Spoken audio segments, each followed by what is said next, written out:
Cody Rhodes confronted Triple H over attempted championship stripping. You don't finish the story just to have someone rewrite the ending. Cody Rhodes didn't claw his way back to WWE, didn't survive Roman Reigns, didn't capture the Undisputed Championship at WrestleMania just to watch the man running creative decide that fairy tales don't sell tickets anymore. But that's exactly what Triple H just tried to do. Strip Cody of the championship, erase the finish, rewrite the narrative.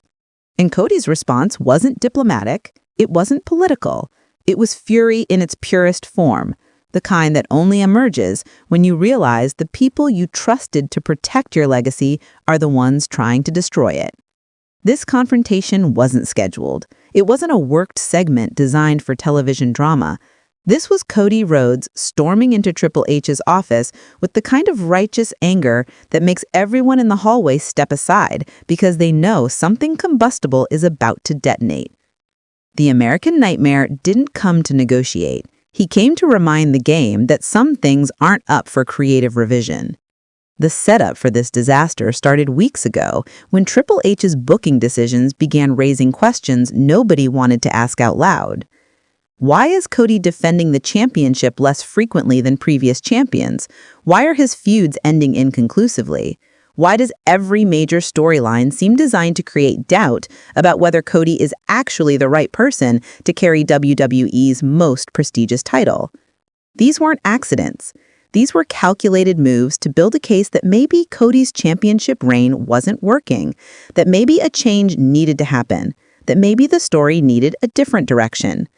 And then came the meeting, the private conversation where Triple H allegedly told Cody that for the good of the business, for the sake of creating fresh matchups and unpredictable television, perhaps it was time to consider transitioning the championship to someone else.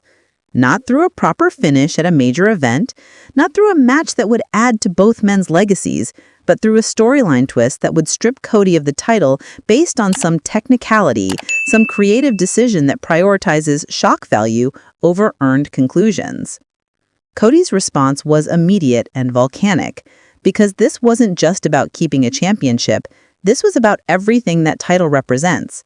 The years Cody spent outside WWE, building his value and proving his worth. The emotional investment of fans who watched him complete the story his father never could.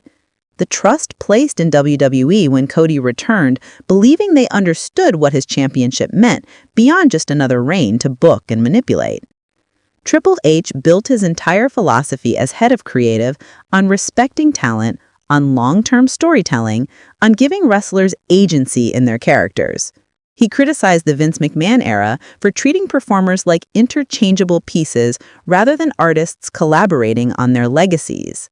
And now here he is, allegedly trying to strip Cody Rhodes of the championship, not because the story demands it, but because creative wants to shake things up.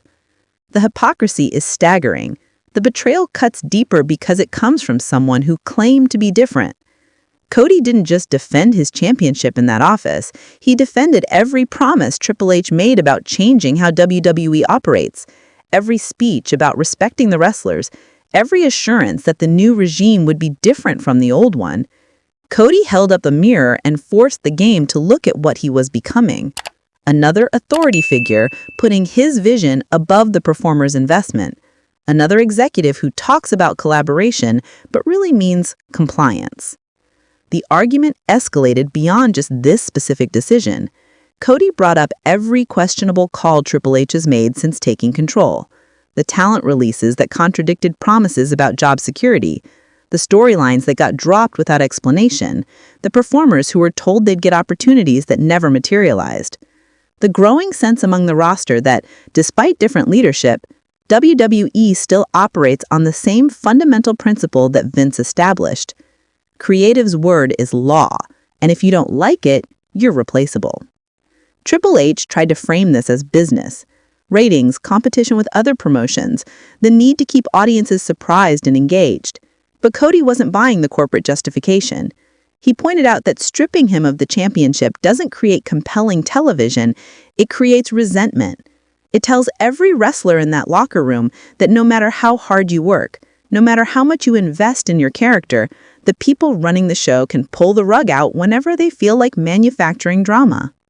The tension in that office represented something bigger than one championship dispute. It's the fundamental question of what WWE is under Triple H's leadership. Is it genuinely different from the McMahon era, or did they just replace one authoritarian with another who's better at public relations? Are wrestlers truly collaborating on their stories, or are they just being managed more politely while creative still makes all the real decisions?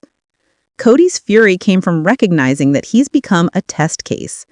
If Triple H can strip Cody Rhodes of the championship he earned at WrestleMania, if he can rewrite that story mid-narrative for creative convenience, then no wrestler is safe from having their arc demolished whenever it suits the booking team. The precedent this sets is terrifying for anyone who believes their investment in their character matters.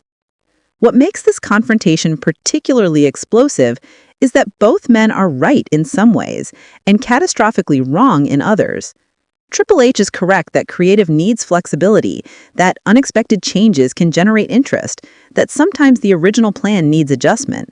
But he's wrong if he thinks you can build that flexibility on the backs of wrestlers' most important storylines without destroying trust. Cody is right that earned moments matter, that stripping him of the championship undermines everything his return to WWE represents. But he's also navigating the uncomfortable reality that being champion means being subject to creative decisions you can't control. The question is whether those decisions should respect the performer's investment or override it for perceived business needs. The confrontation ended without resolution because there isn't one that satisfies both perspectives. Either Triple H backs down and admits his creative vision was wrong, undermining his authority with the entire roster, or he proceeds with stripping Cody of the championship and proves that despite all the talk about change, WWE still treats wrestlers as props in stories only management gets to write. This is the moment that defines whether Triple H's WWE is actually different or just better marketed. If Cody walks out of that office still champion with his story intact, it suggests creative is willing to listen and adjust when they're wrong. If Cody loses the title through some manufactured controversy in the coming weeks, it proves the new boss is just a more polished version of the old one. So here's the question that will haunt WWE moving forward. What good is finishing your story if the people in charge can just decide to write a different ending whenever they want? And if wrestlers can't trust that their biggest accomplishments are protected from arbitrary creative changes, why should they invest everything in those stories to begin with? Cody Rhodes just forced WWE to answer those questions, and whatever happens next will tell us everything we need to know about whether wrestling under Triple H is genuinely different or just the same power dynamics with better PR.